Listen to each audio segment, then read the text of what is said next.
He says, how does governments or business entities not buy up the entire retail quant supply, the QNT? Grok says they understand where this guy is coming from, and that is he wants an answer. What would be the needed value for QNT to execute its function? His attitude is this common sense? These governments being restricted from buying the whole amount of QNT, he doesn't feel that that's a valid answer. And if anything, it's a cop out. How many times do you see people say, yeah, I'll get back to you on it, and they never do, right? If managing your crypto feels like solving a puzzle, it's time to switch to Decent Wallet. Just a few taps, you can manage, track, and secure your crypto with unmatched ease. And here's the best part. Grab your Decent Wallet at a discounted price by using the referral link below. Don't miss out on making your crypto experience smoother and more secure. So Grok recognizes it. They do the correction. It says for governments, central banks, or large corporations, this is pocket change. So why wouldn't they just scoop it all up? I mean, I've actually wanted this myself. Heck, most of you guys may be wanting this, but they actually break it down, focusing on the point about QNT's value being tied to its function and address the common sense angle. Now, here's where it gets really, really interesting. We know about the interoperability. We know about the bridge between blockchains, legacy systems. Businesses and developers need QNT to pay for licenses, transaction fees, so on and so forth. Don't forget about the part about maps, because maps mean multi-apps. I have another outline that gets more into that. But the tokens utility is baked into the ecosystem, like the terminology here. You can't use Overledger without holding or spending QNT. This is where your intuition about the token's function comes into play. It's not just speculative asset, it's a functional cog in a machine designed for enterprise and institutional use. Well, that machine is powered by an operating system. What's that operating system? Well, the operating system is basically the Overledger, right? This is why we point out that Quant is not a blockchain. It's an operating system, kind of like Microsoft with Windows. So if a government or a mega corporation tried to buy up all the QNT, several practical and economic dynamics would kick in. We're going to explain the first part. After that, we kick it to Michael for some thoughts. It's going to be a solid outline for you guys. But number one, market dynamics and price impact. Even though 1.4 billion sounds like peanuts to a government or a Fortune 500 company, buying up the entire supply isn't as simple as placing a single order. Like a spot order? Is that where we're going with this? Think about this. The crypto market is liquid, but not infinitely so. Large buy orders would drive the price up exponentially as available tokens dwindle. Well, in retail, that's what we kind of want to see, right? But a player trying to acquire even a significant chunk, say, for example, 50% of supply, would likely push the price to hundreds or thousands of dollars per token before they can complete the purchase. Some of you guys giving Channing Harrell a bunch of crap about his $100,000 QNT every video. Hey, honestly, can you blame him? Yeah. Guess what? I don't blame him at all. And if anything, I'll back him up on that 100%. You want to go after him? Why don't you come after me too? This makes a total buyout impractical, as the cost would balloon far beyond the initial market cap. For context, similar attempts to corner smaller markets, for example, silver back in the 1980s by the Hunt brothers, often failed due to price spikes and market resistance. Utility requires circulation, and if anything, we're going to pause on that particular mark because I definitely want to hear from you, sir, about this. To me, people want to break down tokenomics. QNT stands out because it has a significant less supply compared to things like BTC. Your thoughts, Michael? It's so much more than the supply. Reading that with you, I was reminded of an old saying: you never buy all the gold because then no one else wants the gold. And then when reading that excellent answer about how you don't try to corner the market, and using the Hunt brothers with silver as an example, I was like, that just nailed it perfectly, because you gotta ease in gently. It's like you don't go to the beach for a few summers and then you finally get to the beach after like 5 years. You don't run into the cold water. You edge in slowly because it's too much of a shock to the system. And I'm going to use that parallel because that Grok really nailed it. I love Grok. Yeah, Grok is absolutely great in that regard. And again, a little bit more about this. QNT's value lies in its use, of course, with the Overledger. And if a single entity hoarded all the tokens, well, they effectively would choke the platform's ecosystem. Developers, businesses, and other institutions that would need access to QNT to operate would lock it all up and would defeat the purpose, of course, of the network. Imagine a company, and I like this statement. If you guys are letting this go right past your head, at least pay attention to this. If anything, rewind, come back to this. I want you to really, really lock in and pay attention to this. So imagine a company buying all the oil in the world. Back to what Michael said in his analogy about gold. So all the oil in the world, but refusing to let anyone use it. The value collapses if it's not flowing. Well, what's Quant literally referred to with their new product? Quant Flow. So think about it, right? Literally, it's like, okay, that's interesting because that's another product other than the Overledger. Quant Flow just came out like a week or two ago. They announced this. So Quant's design incentivizes holding enough to participate, not monopolize in supply. This aligns, of course, with the point from the person from the original comments. And I do apologize I didn't get to pull up his name, but you know who you are, and I do thank you. The tokens function demands it remains to be accessible to execute its role. So we're going to pause on that. We're going to kick it back to Michael. Again, just your thoughts, just briefly, even with that little snippet, Michael. That really nailed it, and you really brought together with QuantFlow. Conjunction with the change in regulation and the change in market appetite, where you're bringing things that were unregulated into a regulated space. So it gives them the incentive to take that leap and to make that step and make those investment decisions today, because it will pay off. Excuse me. It will pay off in the medium and long term. What we've seen from working with central banks and other banks at the company I work in at Quant is there's a $16 trillion opportunity with digital assets by 2030. So people are digitizing what they've some form of asset that used to be in a different form into a digital form, and that's not going away. But the problem, which I saw from 2015, 2016, was people are making these in isolation and people are making these in silos. So how can these assets interoperate and how can they interconnect between the different networks? And IETF is the right venue to create the protocol to do it. And Elon was brought in later. We actually tried to fund Elon with his first effort at X.com, which became PayPal. And he got a better offer from another corporate venture group. So in 5 years' time, where it's going to be, I think value will be derived in the trillions because excuse me on that, because absolutely, you can't corner markets. When you corner markets, you're actually pushing out your customers, and that I love how Grok brought that in with the oil. If you corner the oil market, no one uses oil. Guess what? They come up with alternatives. So whatever those alternatives may be, I don't want to speculate too much of this because I really want to get into this, but you're actually facilitating your own destruction when you try to corner markets. That's in what it's saying there. On this one, you see a little bit more detail about this and so on. And, if anything, I think this is a good flow with the back and forth on Michael and I. Is this part about decentralized ownership and resistance, or resistance. QNT is held by a mix of retail investors, institutions, developers, and the Quant team. I mean, come on, it literally is. Revolut, and I'll come back into the screen about this one because, we don't want to just be strictly only Grok. So the way I look at it, Michael, is like this. Let's have some real talk about this. Revolut, to a sense, is an institution.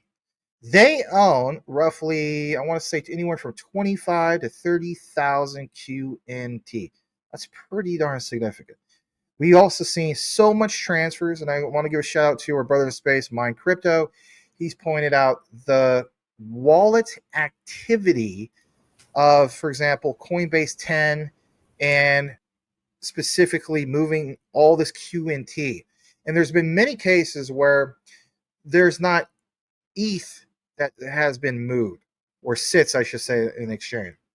It's just like this wallet only holds QNT and nothing else, and they hold a lot of it, and so on. So when I see the statements, jumping back to this for a second, and that is, where it mentions specifically QNT being held by a mix of retail investors like us, institutions, developers, and so on. I mean, again, with Quant, you have pipe dream integration. That means that is tweaked to fit the needs of developers. So institutions, your Revoluts, your regulated liability network, you better believe there's some people in the behind the scenes who probably have some QNT. We know that the BIS, it's like they can't come out and just say it, but it's like, to me, it seems like it would be obvious. And again, there's something there with that. So portions locked for founders and reserves. We know that there's a certain amount locked, of course, for the Quant network team. I think if anything, it might be 20% of the supply, something like that. We're not oblivious to it. Ripple with XRP does it. But a hostile takeover of the supply would face pushback. It would. Holders aren't forced to sell, and many believe in the long-term potential. If a government or corporation started buying aggressively, speculators and believers would likely hold out for higher prices. I'm holding out for higher prices, I'll be honest, or refuse to sell entirely. Back to what you were talking about, the fight against oligarchy by staking these tokens. Gilbert Verdian has mentioned within the last 2 or 3 months the whole topic of what? Staking. He says there's a little bit of clarity in the UK about specifically staking. And then this part, knowing the token's utility could drive future demand. Plus, exchanges and wallets and decentralized enough that no single entity can just seize the tokens without voluntary sales. So that's decentralized ownership and resistance. Regulatory and strategic risk. Governments or businesses buying up a crypto like QNT would raise red flags. Regulators might see it as market manipulation, but this has already been pointed out in the Quant community, because that did kind of bring up some red flags, because you did see a lot of movement specifically to Coinbase, and it wasn't just like a little bit of QNT. We're talking a lot of QNT, consistently moving things like 20,000 at a time, and that is significant because there's only about 14.88 million tokens. All right. What about this part about jurisdictions? Strict financial oversight. Governments could also signal overreach into a decentralized system, alienating the crypto community and undermining trust in the network. Gilbert Verdian is always pointing out 2 main things about Quant, and that is the Internet of Value and the Internet of Trust. Why ruin that trust by creating manipulation? We'll hold that thought for a brief moment, but I want to finish this. Businesses, meanwhile, would rather integrate QNT into their operations. For example, Oracle, which was fully confirmed with the research and others that they got a real deal going on with Quant, because guess what? They do the infrastructure for JP Morgan. So that's the Quant plug with JP Morgan. Any way you want to dice it. So Oracle, SIA, they've done things with Quant. It's the whole thing of like, yeah, they're going to control all this outright, but that offers no clear strategic advantage. Why own all the tokens when you could just use the platform? Correct. Utility put into motion, to me, is going to stand out of why QNT will be the most expensive token in history, according to my opinion. I know Channing, shout out to you, Channing. You feel that this will be, worth over 100,000. But you know what? Grok, everybody, basically said up here, if I'm not mistaken, yeah, we pointed this out before, that when they talk about thousands, let's just pull this up one more time. Well, again, this hypothesis that this can't be worth thousands, I just think that's, yeah, look at this. Would likely push the price to hundreds of thousands of dollars. A lot of us in retail are holding this.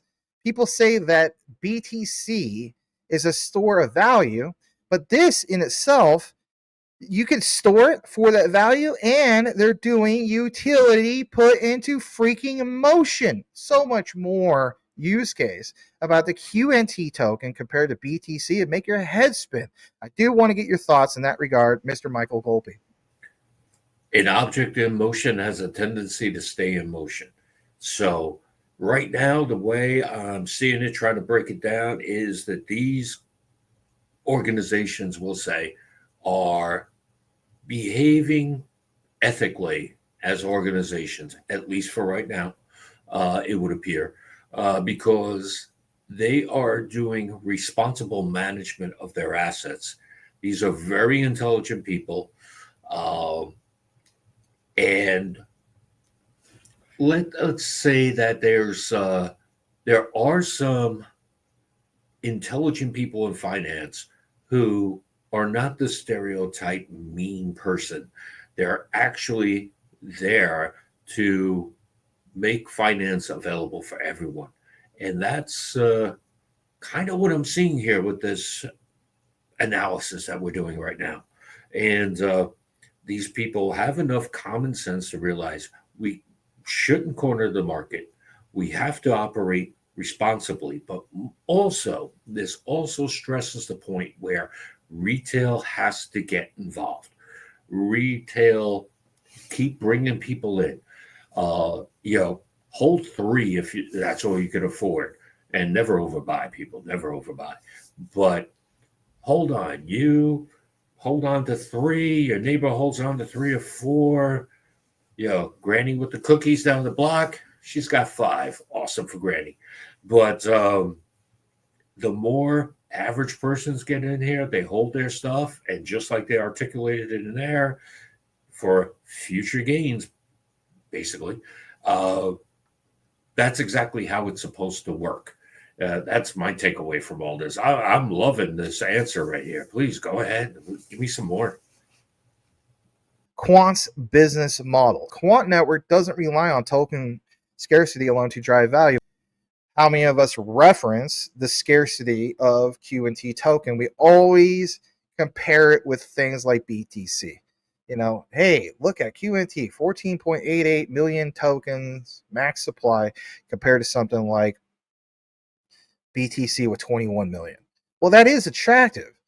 So they've structured Overledger so enterprises can buy licenses in fiat. That is true. And you can convert that to QNT and vice versa, actually.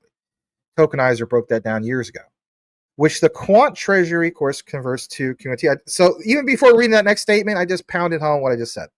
This means businesses don't need to flood the open market and drive up prices. They can access the ecosystem without directly competing with retail investors. I'll say that again. Access the market ecosystem without directly competing with retail investors.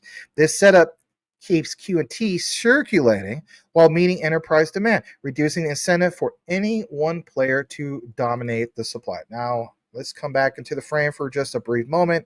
I want to talk about this. This is where people say, oh, this sounds all great, Max. But that darn token, can we at least get back to $100? That token that you're talking about, 65, what's it going to do? Tank to 60? It's going to tank to 40? When you originally start talking about it in April 2022, hey, I remember when it was that price. But whatever the case be, my thing is understanding that mandates have not happened, regulations have not happened, but there's a call to action in regard to this. To me, stock market says when supply and demand kicks in, that's when things take off. But there's also something to be said about utility, things being actually used.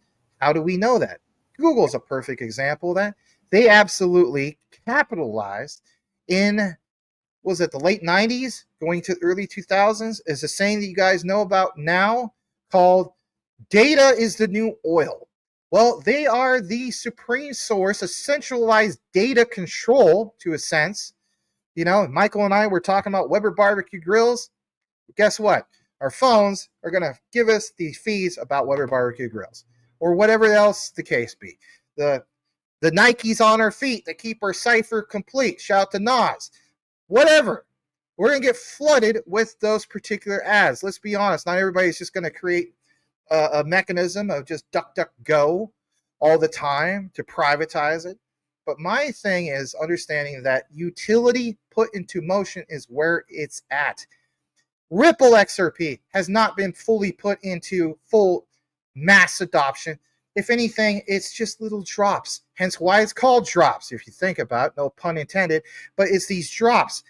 Eventually, we'll get to the point where it is a faucet that's fully turned on and you have the free flow of all of that just gushing like a geyser. We're not to that yet. Regulations have to be, in my opinion, the key thing to make it all come together. And there's people right now in the comments, nothing against you guys. God bless you all. I wish you would look more into the actual future utility of these assets you claim that you support, but for some reason are day trading the living crap out of, because if you understood it more, there is no way you would treat it like a Bitcoin pizza. Your thoughts? Wow. All right. That was awesome, Max. And I made notes because a thought popped into my head. And I'm just going to read it out to you. Utility put into motion is the velocity of value. Now, that I don't know if anyone else ever came up with that. Those are thoughts that pop into my head. Now, that being said, how are we going to get that utility put into motion? It's going to be the regulations. We have to have regulations in place. This huge financial system. And again, these are not tokens. This is an operating system. The global financial system needs an operating system. It needs, in addition to that, these blockchains that we love so much, XRP, XDC, etc.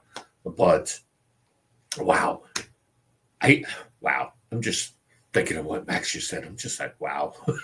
But yes, we need the regulations, and the companies want to use this stuff. The money will come, and if it drops down to 40, great. I'll just buy more. That's my takeaway. That's the way I look at it too. And I bought as low as 55, especially when it did that. But it is what it is. God bless people for, we got to get back to agreeing to disagree, and that's okay. At the end of the day, if people buy this or not, how is it really affecting my life, Eddie? Right? I don't think we should get so emotionally attached. And I know I got a little into it, and that's okay. If anything, you see my passion about what I hold and why I believe it. Right? Right. Yeah. Absolutely. I love that passion, man.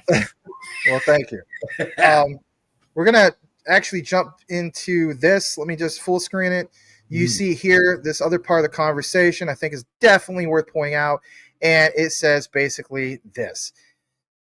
It says, shout out to the guy who originally brought this question. You know who you are. So, appreciate it. He says, or I should say, Grok says, common sense take is spot on. QNT's value isn't just about dollar price, but its necessity for Overledger's function. If it's too centralized or hoarded, the platform's utility and thus the token's value tanks. Think about this, everybody. The system is designed to keep tokens in use, not in one entity's vault. Okay, so then this, in my opinion, for now on, moving forward, we should not just look at QNT with the BTC comparison of the quote-unquote store of value, because as defined here, think about that statement. So plus the market's self-correcting mechanisms, price spikes, holder resistance, make a full buyout a fool's errand. If anything, we're still in April. So April Fools. Even for players with deep pockets, it's less about restrictions and more about the incentives and realities of functional decentralized ecosystem. Says, what do you think? Does that square with your view on why it's not just a free-for-all grab? I think if we should probably wrap this up and let people think about this for themselves, Michael, and kind of leave them on one last cliffhanger and bring you guys the third part of the series, which would be from Shout to Subjective Views about what they covered with this hypothesis of crypto and oligarchy and their thoughts on the New York Department of Financial Services and connecting that to things like Ripple XRP. I'll give you the closing thoughts, Mr. Michael Golpe. Well, wow. I'm just sitting here humbled. I thought I knew a lot, but I can't contribute anything more. The AI really nailed it. It's not about cornering the market because it is a fool's errand. It referenced the Hunt brothers with the silver. History doesn't always repeat, but like Mark Twain said, it does have a tendency to rhyme. And people have learned their lessons. Some people in financial world, if you really matter in financial world, and I know this from rubbing shoulders with these people, if you really matter in financial world, you're not going to be the stereotypical person that makes the blood in the streets, because this expression about bulls and bears, and it ends with pigs get slaughtered. And the people that are running the show, so to speak, with this, they're not getting slaughtered. They're operating responsibly, and we have to monitor it because this is our investment. But let the price drop a little more. I'm going to buy more. Back to you, Max. Yeah, I already did. I was actually telling a couple friends about that. So I mean, I loaded up on more ZBEC because I saw the sales, and then I loaded up, bought some more QNT because why not? Not financial advice, but that is what I personally did. No, yeah, absolutely. I'm not the richest man in the world, but I got a little bit more. And then, we definitely, because we were talking about backstage about ZBEC there, and definitely, if you will have me on, I'd love to chat about ZBEC with you one day too, because I see a lot of opportunity with ZBEC now. Thanks to your research, you and Rue, man, you guys are carpenters, man. Nailing it. Well, we do appreciate it, man. And we do appreciate all you guys. We do appreciate your time. So we're going to wrap it up here soon. Hey, everybody, simply do us a favor if you wouldn't mind, and simply type in this key term. And you can abbreviate it if you want because it's quite the big term. And that is, listen closely, utility in motion is greater than a store of value. And we'll know that you listen to the entire outline. On behalf of myself and my friend here, Mr. Michael Golpe, know what you have, know why you hold it. The research trumps FUD 110%. If anything, check out his channel. You'll be followed at Michael Golpe on YouTube and also X. We will see you on the next one. Thank you, everybody.